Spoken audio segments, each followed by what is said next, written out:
इसके श्रवण से आपको लाभ सुनाते हैं कि इसके श्रवण करने से, यानी केवल कथा श्रवण करने से ही क्या हो जाएगा?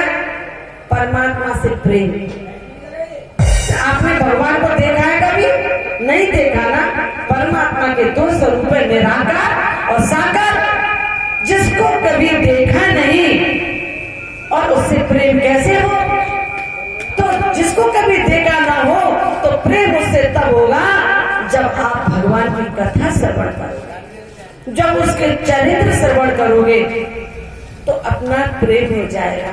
आप कहो कोई उदाहरण दो जिसको हुआ हो। उदाहरण रुक्मणी जी हैं। रुक्मणी जी ने नारद जी की वाणी से कथा सुनी थी। लाभ सुना रहे हैं आपको, कथा सुनने का लाभ। तो नारद जी की वाणी से भगवान कृष्ण का चरित्र श्रवण किया था। केवल श्रवण करने से ही उनको कृष्ण से प्यार हो गया था। देखा नहीं है, केवल चरित्र सुनने से ही कृष्ण से प्यार हुआ था। तभी तो शिशुपाल से विवाह नहीं, जिसको भगवान से प्रेम हो जाता है फिर वो संसार से बंधन नहीं जोड़ता, वो तो फिर केवल श्री कृष्ण से ही अपना संबंध जोड़ता है। इसलिए इसका पहला लाभ है कि भगवान की कथा सुनने से हमको भगवान से प्यार हो जाता है। और हमको यही तो चाहिए, हाँ, कि कैसे भगवान के चरणों में प्रीति हो जाए। यही तो चाहिए। भगवान से कोई प्यार करता ही नहीं है, केवल संसार से प्रेम है। अगर परमात्मा से प्रेम होता ना तो यहाँ पंडाल में भीड़ होती, लेकिन ये होता है अरे कथा सुनते ही रहते हैं, होती रहती है। हाँ? क्या संसार की बातें नहीं होती रहती? संसार की बातों में तो आप इतना मस्त रहते हो और भगवान की चर्चा में इतना मस्त नहीं। जिसकी चर्चा श्रवण करने से प्रेम हो जाए परमात्मा से, पहला लाभ। दूसरा लाभ है आपके चित्त में प्रवेश कर जाएंगे भगवान की कथा सुनने से। तो महाराज आपके लिए कथा सुना रहे हैं, कुर्सी पर बैठे हुए आप इधर ध्यान आकर्षित कर रहे हो। आपका परमात्मा का आपके चित्त में प्रवेश कर जाएंगे भगवान की कथा सुनने से। जिस हृदय में, जिस चित्त में गंदगी भरी हुई है, संसार भरा हुआ है, जब परमात्मा प्रवेश कर जाएगा तो अपना आप निकल जाएगा। क्योंकि कथा सुनने से रुक्मणी जी को भगवान से प्रेम हुआ तो शिशुपाल से संबंध नहीं जोड़ा। शिशुपाल कहते जो बच्चे पालने में लगा रहे, संसार के कार्य में लगा रहे, भगवान को भूल जाए। तो भगवान की कथा सुनने से जिसको कभी देखा नहीं उससे प्यार हो जाता है और भगवान चित्त में प्रवेश कर जाते हैं। इसलिए ये एक साधन है परमात्मा से प्रेम करने का, ये लाभ है कथा सुनने का। हाँ, तो आप जब तक आपको लाभ नहीं बताएंगे आपके अंदर लोभ कैसे पैदा होगा इस रस को पीने का? तभी तो लोभ आएगा। अरे कथा सुने, परमात्मा से प्रेम हो जाए, हाँ, उनके चरणों से प्रीति हो जाए, हमारे चित्त में प्रवेश कर जाए। हाँ, क्या होगा इससे? आपको वैकुंठ का पद मिल जाएगा। वैकुंठ का पद देखा ना, ये क्या झोपड़ी है? हाँ, ये झोपड़ी तो यही छूट जाएगी।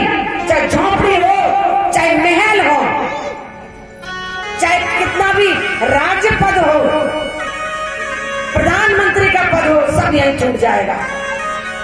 लेकिन जिसको कथा श्रवण करने के बाद में उसको वैकुंठ का पद मिल जाएगा, जहां से कभी पतन नहीं होता।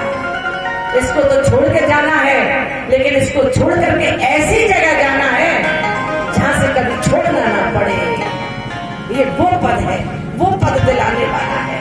आपको लोभ आया ना, यार कथा सुननी चाहिए, वैकुंठ का पद, और ना मानो तो इसका उदाहरण भी है, तुलसीदास जी दे रहे हैं कि जो चरतहि गावहि हरि पद पावहि सोना परे भव रूपा जैसे सजीला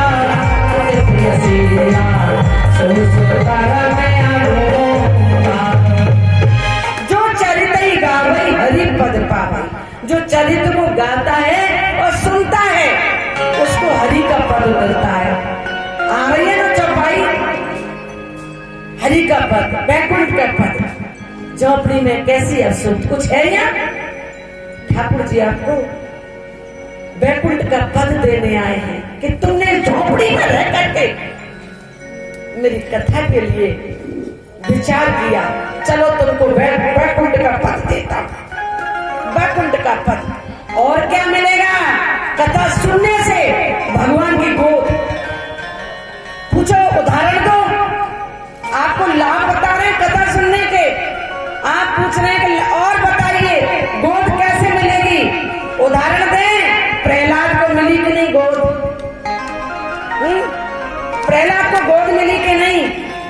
जब हिरण्याकश्यप मारने आया ना, खंबे से निकल करके और अपनी गोद में बिठाया और जीभ से चाटने लग गए। जैसे जनी हुई गैया अपने बछड़े को चाटती है, ऐसे जीभ से चाटने लग गए। गोद में बिठाया है।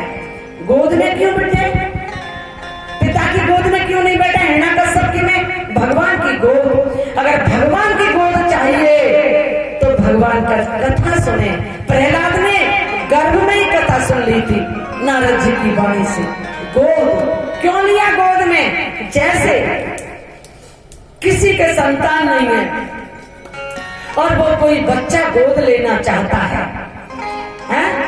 तो जिससे भी वो गोद लेता है तो पहले देखते हैं ना, भाई गोद तो ले रहा है, इसके पास में कुछ धन दौलत है कि नहीं, कुछ पढ़ा लिखा है कि नहीं, देखते हैं कि नहीं, कुछ खुद पढ़ा हुआ है कि नहीं, कुछ इसके पास में पढ़ाने लिखाने के लिए पैसा है कि नहीं, रहने के लिए मकान है कि नहीं। आपकी प्रॉपर्टी देखते हैं, देखते हैं कि नहीं? लेकिन जब भगवान गोद लेते हैं तो कौन सी प्रॉपर्टी देखते हैं? वो ये प्रॉपर्टी देखते हैं। ठाकुर जी ने प्रहलाद के पास में ये प्रॉपर्टी देखी थी कि प्रॉपर्टी बहुत है, इसको तो गोद लेना चाहिए। इसलिए परमात्मा आपकी प्रॉपर्टी को देखेंगे कि आप क्या लेकर के पहुंचे परमात्मा के पास। इस प्रॉपर्टी को नहीं देखेंगे जो आपने महल घुमेले, हीरा जवाहरात कर तहखाने भर रखे हैं, इसको नहीं देखेंगे। परमात्मा वो देखेंगे प्रॉपर्टी जो आप अमानत लेकर के जाओगे यहाँ से उनके पास। जब वो अमानत देखेंगे और अमानत निकली की भागवत कथा सुनकर तो गोद में बिठा लेंगे, जैसे प्रहलाद को बिठाया था।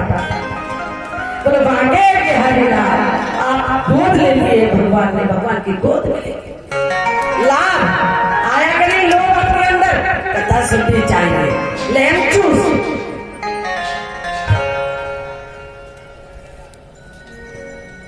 और क्या फायदा है इसका? और क्या फायदा है? हमारी बुराइयां निकल जाती हैं।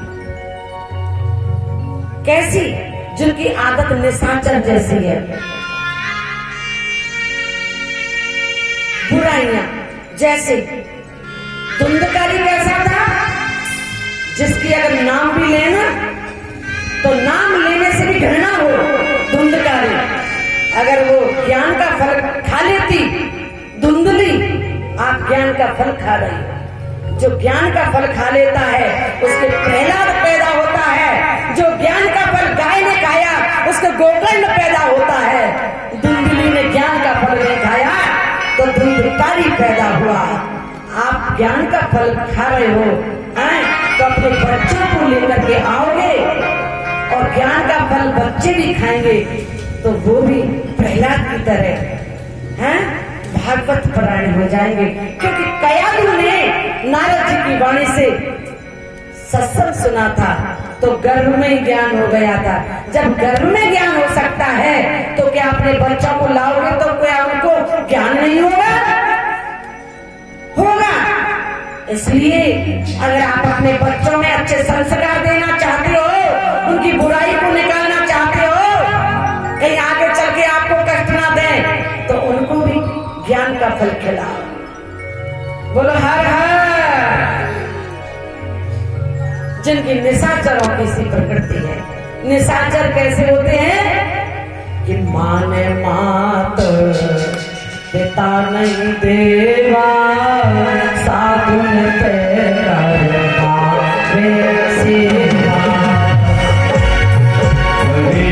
हरे राम राम राम हरे हरे, हरे कृष्ण हरे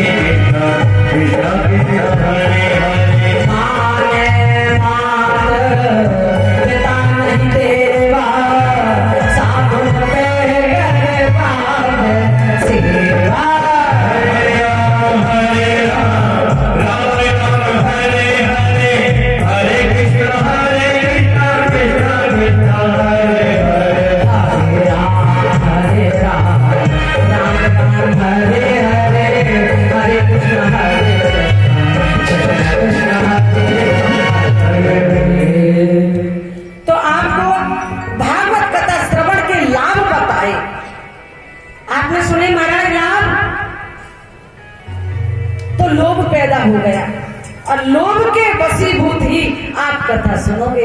आपने फायदा तो सुने हैं, कथा सुने हैं, बैकुंठ के पद मिलेगा जहाँ से कभी पतन नहीं होता है, भगवान की गोद मिलेगी, परमात्मा की गोद हर किसी को नहीं मिलती। प्रहलाद को परमात्मा बैठ जाइए 10 मिनट के लिए कथा ही सुन लीजिए, नहीं कृपा होती है तभी। परमात्मा की गोद, ये दो कितने इंपॉर्टेंट बात है, परमात्मा की गोद और वैकुंठ का पद। नहीं चाहिए गोद, भगवान की गोद नहीं चाहिए क्या आपको? वही गर्भ में जाना चाहते हो, वही माँ का स्तनपान करना चाहते हो, स्तनपान से छुड़ाती है कथा। श्रवण करने के लाभ सुनाए तो लोग पैदा हो गया। आइए कथा पर चलते हैं। परम मंगल परात्पर अखिलेश्वर कारण करुण वरुणालय भक्त वांछित कल्प तरु पीताम्बरधारी श्री बालकृष्ण लाल की 12वीं मूर्ति श्रीमद् भागवत है। यानी कि भागवत भगवान की वाणी है। आप भगवान की वाणी श्रवण कर रहे हैं। गंगा जी भगवान के चरणों से निकली है और ज्ञान की गंगा भगवान की वाणी से निकली है। गंगा जी में स्नान करने के बाद में हमारे पाप धुल जाते हैं, लेकिन पाप करने की आदत नहीं छूटती। इसलिए ये मानसिक स्नान है। ज्ञान की गंगा, जो ज्ञान की गंगा में स्नान कर लेता है उसका मन धुल जाता है, मन निर्मल हो जाता है। कि निर्मल मन जन सोए पावा, मोहे कपट चल क्षेत्र न भावा। हरे राम राम राम हरे हरे, हरे कृष्ण हरे हरे। मन धुल जाता है और जिसका मन निर्मल हो गया भगवान को तो वो ही पसंद है। इसलिए मानसिक स्नान कर रहे हो आप, तन का स्नान नहीं कर रहे, आप मानसिक स्नान कर रहे हो, मन का स्नान। और जिसका मन का स्नान हो गया ना